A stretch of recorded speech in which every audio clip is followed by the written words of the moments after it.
Hello বন্ধুরা, আবারও বৈভব সূর্যবংশী তার ব্যাট দিয়ে ধ্বংস করে দিলেন। সব রেকর্ড মাত্র 200 রানের দূরত্বে থেমে গেল। আর এই ম্যাচে একেবারে ছক্কার বর্ষা হলো। হ্যাঁ বন্ধুরা, ভারত এবং ইউএই দলের মধ্যে এশিয়া কাপ রাইজিং স্টার ম্যাচটি অনুষ্ঠিত হয়েছে।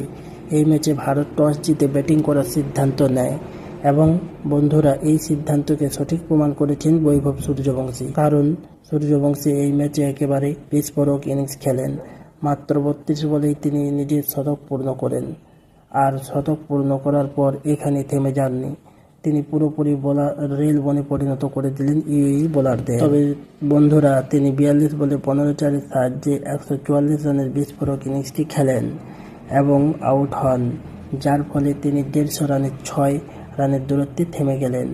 যখন সূর্যবংশী আউট হন তখন 7 ওভারের খেলা বাকি ছিল, অর্থাৎ সূর্যবংশী 18 ওভার পর্যন্ত থাকলে তিনি দ্বিগুণ শতকও করতে পারতেন। কিন্তু বন্ধুরা, তিনি 42 বলে 144 রানের বিস্ফোরক ইনিংসটি খেলেন। শেষ পর্যন্ত ক্যাপ্টেন নীতিশ শর্মা 32 বলে 6 চারের সাহায্যে 83 রান করে নট আউট ছিলেন। এইভাবে ভারতীয় দল 20 ওভারে খেলে মাত্র 4 উইকেট হারিয়ে 297 রান সংগ্রহ করে, অর্থাৎ ভারত দল 300 রানে মাত্র 3 রানের দূরত্বে থেমে গেছে।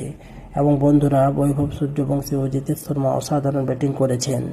এই ম্যাচে বৈভব সূর্যবংশী ইউএই বোলারদের সত্যিই পসিনা ছাড়িয়েছেন। এরপর ইউএই দল লক্ষ্য তাড়া করতে নেমে 15 ওভারে মাত্র 5 উইকেট হারিয়ে 119 রান এবং তাদের 30 বলের মধ্যে 180 রান করতে হবে। কিন্তু বন্ধুরা, ইউএই দল এই ম্যাচে একেবারে ভয়ানকভাবে হেরে যায়। শেষ পর্যন্ত ভারতীয় দল ম্যাচে অসাধারণ জয়লাভ করে।